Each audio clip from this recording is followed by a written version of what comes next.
I would literally rather saw off my own foot than support Israel ever again, by the way. Never supporting that demonic nation ever again.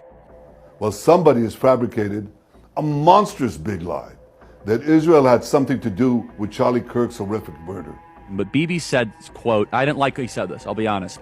You can't be MAGA if you're anti-Israel. I don't like it for a couple reasons. Ask a question, is the media totally presenting the truth when it comes to Israel? Just a question, that maybe we shouldn't believe everything the media says, because I know I've been conditioned to ask a lot more critical. I will be an enemy of you. There will be nothing that can stop me, okay? And I want you guys to understand, this is not a threat, this is a promise. There will be nothing that can stop me. Don't you pretend to be noble now and say nice things about Charlie Kirk. Now, Bibi and the Israeli hard-right government has a mandate. I gotta be careful the way I say this. They're gonna try to ethnically cleanse Gaza. It looks like a war has broken out between Bibi Netanyahu and Candace Owens. Netanyahu has come out swinging, responding with anger and passion to Candace. I'll play you his clip in a second. But here's what makes this moment so powerful. Candace Owens is fighting two of the most powerful forces on the global stage right now, France and Israel. And if you followed her journey, you know she's not backing down. She has made it clear that she's willing to risk it all in pursuit of the truth about what really happened to her best friend Charlie Kirk. Let's start with Netanyahu's response. Take a listen. Joseph Goebbels, the Nazi propaganda minister, said that the bigger the lie, the faster it will spread. Well, somebody has fabricated a monstrous big lie that Israel had something to do with Charlie Kirk's horrific murder. This is insane. It is false. It is outrageous. Charlie Kirk was a giant, a once-in-a-century talent who defended freedom, defended America, defended our common Judeo-Christian civilization. Charlie loved Israel. He loved the Jewish people. He told me so in a letter that he sent me just a few months ago.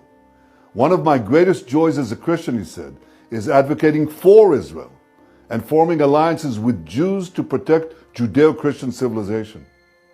He encouraged me to make the case directly to the American people about how vital Israel is to U.S. national security. He told me, the Holy Land is so important to my life, it pains me to see support for Israel slip away. Now, if Charlie disagreed with a policy of mine or a decision here and there, not only did I not mind, I welcomed it. This is the essence of Charlie. This is the essence of a free country. It's exactly what Charlie stood for. And I knew that his suggestions always came from the heart, from his love for Israel and from his love for the Jewish people. A few weeks before his death, I spoke to Charlie. I invited him to visit Israel again. And sadly, that won't happen. Now some are peddling these disgusting rumors, perhaps out of obsession, perhaps with Qatari funding. What I do know is this: Charlie Kirk was a great man, and a great man deserves honor, not lies. Candace Owens already pushed back with receipts, rejecting Netanyahu's claims that Charlie Kirk was his close ally and a devoted supporter of Israel. The truth is more complicated. Toward the end of his life, Charlie Kirk began creating distance between himself and the Israeli government. That didn't mean he was against Israel as a nation, but it did mean he was questioning its leadership and its actions. Let me show you.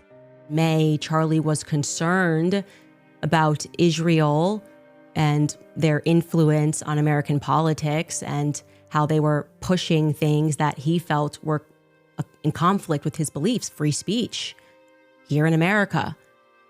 Bibi's holding it up like Charlie just in May said, hey, you know what? I just want to write a love letter to Israel.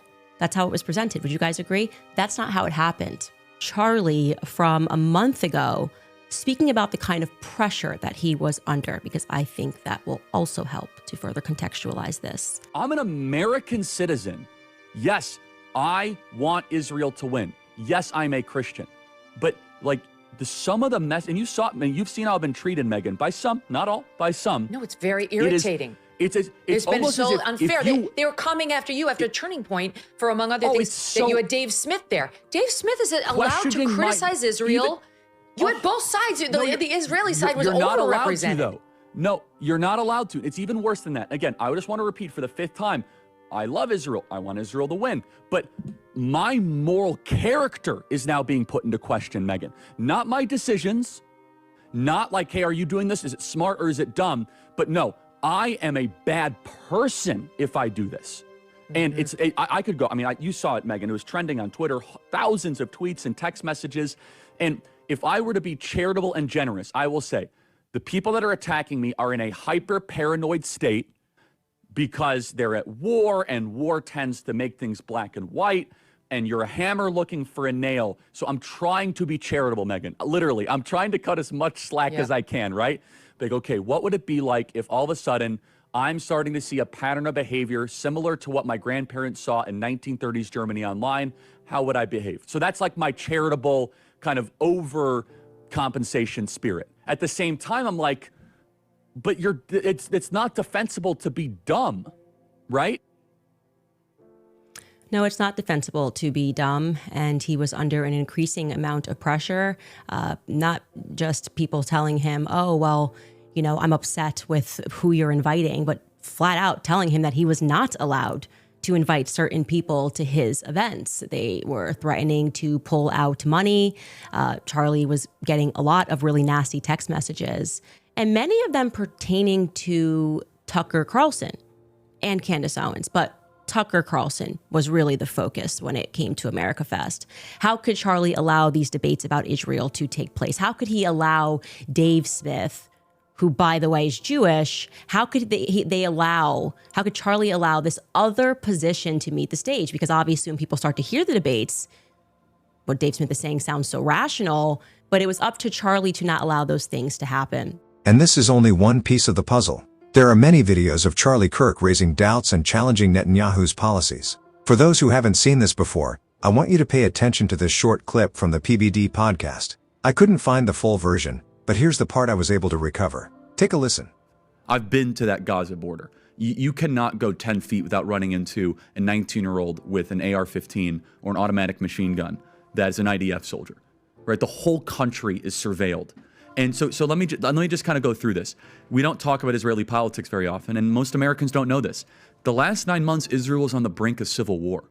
It's not an exaggeration. This judicial stuff, there were hundreds of thousands of Israelis taking to the streets because Bibi Netanyahu was basically redefining the Israeli constitution. That's not an exaggeration, right? He said the judicial branch has too much power. There were protests planned this week against Netanyahu, where they anticipated tens of thousands of people to take to the streets. That's all gone, Patrick. Netanyahu now has an emergency government and a mandate to lead. I'm not willing to go so far that saying that Netanyahu knew or there was intelligence here, but I think some questions need to be asked. Was there a stand down order? Was there a stand down order? 6 hours? I don't believe it. Israel's the size of New Jersey. When I took a helicopter ride from Jerusalem to the Gaza border, it's 45 minutes. Wow. 6 hours. They're live streaming the killing of Jews. Did somebody in the government say stand down? That is a legitimate, non-conspiracy question. The whole country is the IDF. The whole country is. Yeah. And you're trying to tell me that they're going to concerts and kibbutzes and schools, and by reports, 6 hours. Let's say it's 3 hours.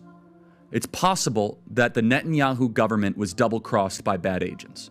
Okay? That's dark, but it's not as dark as what we're talking about, okay? Another aspect is that Netanyahu might have traitors in his government, like legitimate traitors that have infiltrated. I was texting with some senior people in the IDF, and they said, Charlie, I can't say too much, but let's just say the same problem you have with the left in America, we have here in Israel. So there's something to think about. Just something to think about, right? Is that maybe there's some people within those intel agencies that aren't as sympathetic. Or maybe, Patrick, maybe they might have gotten a tip. They might have gotten whispers, but no one thought it would be 1,200 Jews dead. That's a potential, right? Because here's the essence of it. The essence is this. This is the closest thing to the Holocaust that any of us have lived through. But the fact is now Bibi and the Israeli hard-right government has a mandate. I gotta be careful the way I say this.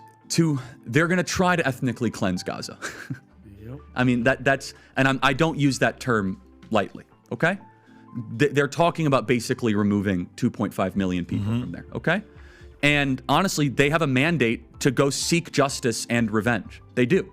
This idea that they need to have a truce or a peace treaty, that's morally crap after you see women and children be burned alive and dragged to the streets. But there are some serious questions here, Patrick. And let me tell you, my pattern recognition over the last 5 years has become pretty sharp. COVID, Maui fires, Epstein. When I see a story and it doesn't click, our guts are usually right. Yeah, this one's very weird. And still, that's not the whole story. Charlie Kirk was very open about these issues, especially during his final months. Here's another short clip of him directly questioning Netanyahu and the Israeli government.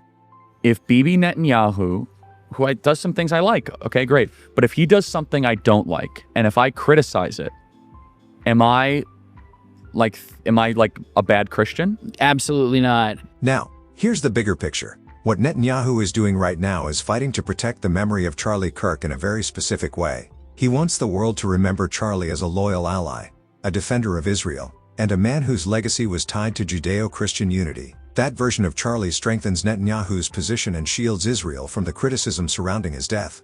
But Candace Owens is presenting another side of the story. She points to Charlie's own words, his doubts, and his growing criticism of Netanyahu's government as proof that his relationship with Israel's leadership was not as perfect as Netanyahu claims. In her view, honoring Charlie means telling the whole truth, even if it puts her in direct conflict with one of the most powerful leaders in the world. This has sparked a huge debate. Looking at the comments and interviews Charlie made before his death, some people are asking, is Netanyahu really telling the truth here, or is he rewriting history to protect Israel's image? Others argue that Candace Owens is trying to take advantage of this moment, using Charlie's death to build her own platform. And many have pointed out that Candace and Charlie were not even as close in his final days as she now makes it seem. So where does the truth lie? Was Charlie Kirk still a loyal friend to Netanyahu and Israel until the very end, or had he begun to question and pull away? And is Candace Owens genuinely fighting for her friend's legacy, or is this just an opportunity to raise her own profile? I want to hear what you think. Drop your thoughts in the comments below, because this is a conversation that is far from over.